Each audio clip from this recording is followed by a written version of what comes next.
you're doing everything right. Taking sales calls, doing follow-ups. Some months you're hitting 15K, even other months 20K, but then the next month back to 8K. After reviewing over 1,000 sales calls and working with hundreds of sales reps, I've identified the exact reasons why most sales reps can't consistently hit 15K plus months. This isn't about motivation, it's not about hustle, and it's definitely not about buying another course. It's actually about this. Number one is energy management. If you spend all day long inside and you never go outside and you're just staring at a screen all day, of course you're going to be low energy. Humans were not meant to sit inside all day. We were meant to be outside. We were meant to get the sun. And if every waking moment you're on your phone or on a screen, if you're not taking a break, if you're not shutting the laptop and doing something else with your mind, you're going to be burned out. And this burnout leads to ruts, which is going to lead to lower close rates, possibly even you getting dumped and kicked off the team. This is why some months you'll have an incredible 20,000 plus commission month, and then other months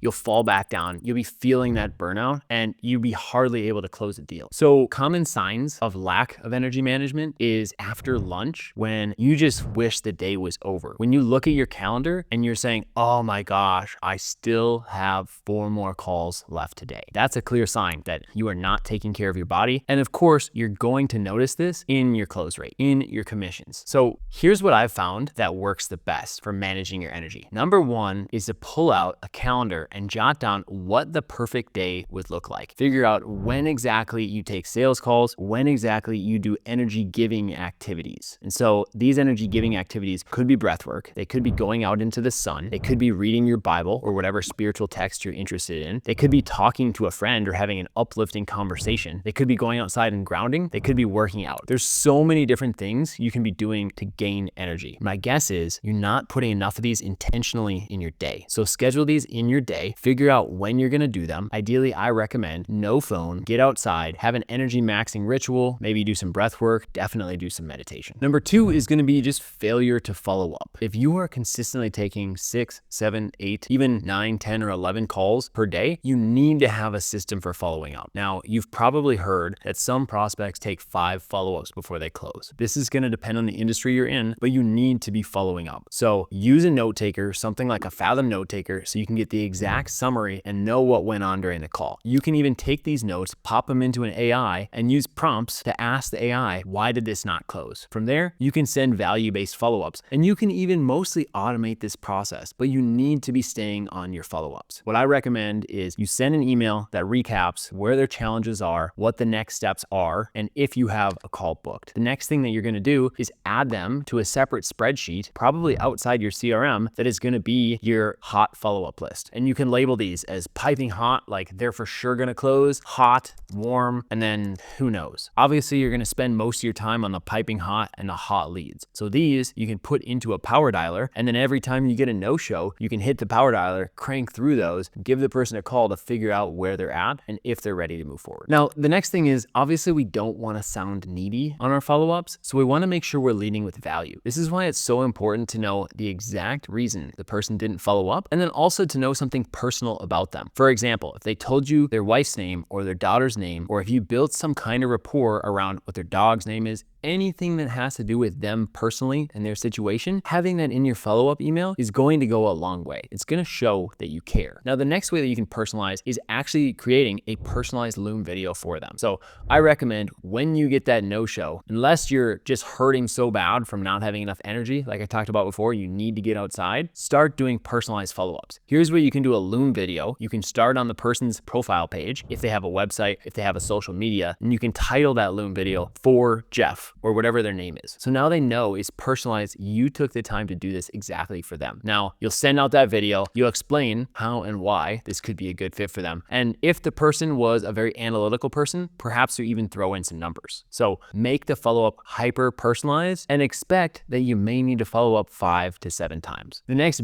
big problem for why you're not consistently hitting these 15K, 20K months or even higher is your sales process isn't consistent. You're kind of just winging it. You're having a conversation with the prospect prospect. Maybe you don't have a script or a framework at all, and you're just hoping it works out, hoping for the best. You need to have your process dialed in. You need to make sure you take them through, and it doesn't have to be the script, right? It doesn't have to be word for word reading things, but you need to take them through the framework. You need to make sure you're getting a very solid discovery and going deep into the discovery. So for example, if you like just bullet points, you can write the bullet points of all the things that you need to cover or check off. You can have it just on a note card, and that's all you need. But ultimately, if you're missing things like asking about a decision maker, if you're missing things about like cost of inaction, if you're missing things in general, you're going to get that inevitable think about it at the end. So we need to make sure we cover all our bases, right? If they believe they can do it on their own, then they're going to tell you at the end, well, I'm going to try it on their own. So you need to make sure you're hitting every single step of the process, making sure that you take away all their objections before they have them. If you allow somebody to flip the frame on you, they come to the call and they say, just tell me what you got. And you fold to that and you don't reframe and tell them why you need to ask questions to understand where they're fully at, then if you rush the call and pitch too early, you're going to have a bad time. You and I both know that that doesn't work. And if we review a call, you'll immediately notice, oh my gosh, that was the spot. Why did I do that? Even if you just review the call on your own, you'll realize that was stupid. I know not to do that. So it's just about being consistent. You can write down what your common mistakes are and you can review them before the call to reinforce. And then you can even take these common mistakes and flip them into a positive. So for example, I always ask hard questions to find the truth. This would be a great question to read just before you start your call if you're afraid to ask those deep questions and put the prospect into pain and have them feel fully the reason why they need help. So you probably know now, if you didn't already, why deviating from your process does not work. It's the same thing if somebody gets on the call and they're in the car, or if they get on the call and it's an hour-long call and they say, I've only got 30 minutes. You and I both know you're not going to close them. So don't give up frame. Tell them the reason why you're not going to hold the call and let them know that you won't tolerate that. If your offer is good and it works, you should be completely okay with disqualifying people quickly and telling them to get out of here. You got better things to do. You could be following up, you could be doing some kind of energy maxing activity, or you could be prospecting. The final thing on the sales process itself is you need to know your numbers. If you're not documenting and if you're not recording your calls, you're not going to know what the problem is. So it's very important you know exactly what your show rate is, what percentage of people you're offering versus DQing, and how many people you're closing. When you know these numbers, you can find out exactly what the problem is. And when you have your calls recorded, you can figure out exactly why they're not closing. And then you can add or go deeper in those parts of discovery, which obviously will increase your close rate. So usually an objection comes because you didn't handle something in discovery. And yes, there may be objections that are just last minute resistance or smoke screens. Those are always going to be there, but those aren't real objections. The real objections that you can't get over typically are because you missed something in discovery. The next common problem that I see, and this one is so common, is mindset. And it sounds ridiculous, right? You've probably seen the IQ bell curve meme where the guy on the left said mindset is the most important thing. Guy on the right says mindset is the most important thing. And the mid curve guy is saying, no, it's all about something else, whatever he says, right? He has a long logical explanation. Mindset really matters. So if you have a glass ceiling mindset or a number, right? Like when you have your 15K, your 20K month, if that's not your baseline bare minimum standard, you're going to get it once. Maybe you'll party, you'll do whatever, but you probably won't hit it again. Or if you've never made more than 12K or 13K, when you're on pace for 20K, you're going to self-sabotage. You're going to do something that stops you from actually achieving what you truly want. I've also seen what's really common when you get on a new offer is you ramp up way past 10K right away in the first month, and then you stop doing the things that got you there. This is kind of like when a guy stops doing the things that got his girlfriend and then they break up. So you get comfy, essentially. This causes you to plateau. You're no longer as hungry. You think that you've made the team or you ramped up in a way that you now feel comfortable and you're no longer giving it your all. So ask yourself the question, why am I not trying harder? Now, if it's not obvious already, mindset is so important for performance. So when you get your mindset right, you will be able to consistently reach new levels. You will be able to figure out when a rut is coming before it comes, and you will even be able to decide that ruts don't even exist, right? You get to decide if you don't believe a rut exists, if your mind is able to block out these negative thoughts, if you're able to just forget about the last call where you screwed up and just take what you learned and go on to the next call, then you're not going to get stuck. So ultimately, the most important thing to do is to adopt the mindset of a winner. Adopt the mindset of a top closer. And what you can do here is prime yourself before every call. You can prime yourself at the beginning of every day with a vision board or with a mindset folder or with what you're ultimately working for. So if you have limiting beliefs, news around abundance, right? That people don't have very much money, that the economy is tight, that anything like that, start looking at and noticing and give yourself evidence for how abundant the world is. You can just look at a big city and realize that every single home in that city is worth over $500,000. And if you're looking at an even bigger city, you can look at the skyscrapers and think about how many multiple millions those buildings are worth. There is so much money out there. The answer is that they don't have enough money. It's always that they're uncertain. So stop believing that they don't have the money. And look, if you're getting completely unqualified people on the call, that's a different story. That's not what I'm talking about. What I'm talking about is when you're getting the right people on the call and you're still falling for or letting them sell you on why they can't afford it. Last, I want to get into lifestyle because unfortunately with social media, people just lie and they flex online. They want to show you their car, their watch, their whatever. You don't need this stuff. Now, if this has been on your vision board, if this has been the thing that you've been working for your whole life, sure, go ahead and get it. But ultimately, when you have more money in the bank or saved in another savings vehicle or an investment vehicle, that gives you options. The people who need the money the least make the most money because they are detached. So I've heard the advice, go buy something that you can't afford because that'll make you work harder. I think this is complete nonsense. If you think that's the way to go, you're probably better going off and buying the guy's course that teaches you how to get a Lambo and how to get a Rolex. That's obviously not what you're learning here. As you start making more money, you need to figure out what you're optimizing for. So is it a work-life balance? Do you want to go from, say, 8 calls a day down to 6? Or do you want to work every day of the week and be in a season where you are taking 10 calls a day, 6 days a week, even 7 days a week? One of my clients right now takes calls 7 days a week. And of course, he makes over 20K. But the question you need to ask yourself is, do you want to be taking calls all the time? Or do you want to be living your life? And you can decide that. That's not for me to decide, but it's a season and you're probably not going to be wanting to take 10 plus calls every day for an entire year. Maybe you do, but probably not. In the end, both sales and business in general, it's not a sprint, it's a marathon. So if you're burning yourself out, that's what's going to lead to these months where you hit 10K, then you hit 15, then you hit 20, maybe even hit 25 or 30, and then all of a sudden you tank back down to below 10K. And the reason why is because what you were doing was not sustainable. You hit this sprint, you were in this work really hard mode, and then you just realized that you were just running out of energy. This wasn't what you were wanting, and ultimately you found a way to self-sabotage, or you just needed a break. You probably weren't sleeping enough, definitely weren't getting outside enough, probably didn't have a life at all. So let's talk about recovery because this is extremely important. If you don't have an end of day routine, you're setting yourself up for failure. You probably already have a morning routine. If you don't, this is a note, go and make one. It doesn't even have to be long, but you just need something, and I strongly recommend the first hour is without your phone. If you're getting on the phone, watching my YouTube videos, checking social media, or whatever the case is, you're not giving yourself time to wake up, to be a human, and to experience life. So use the phone less, keep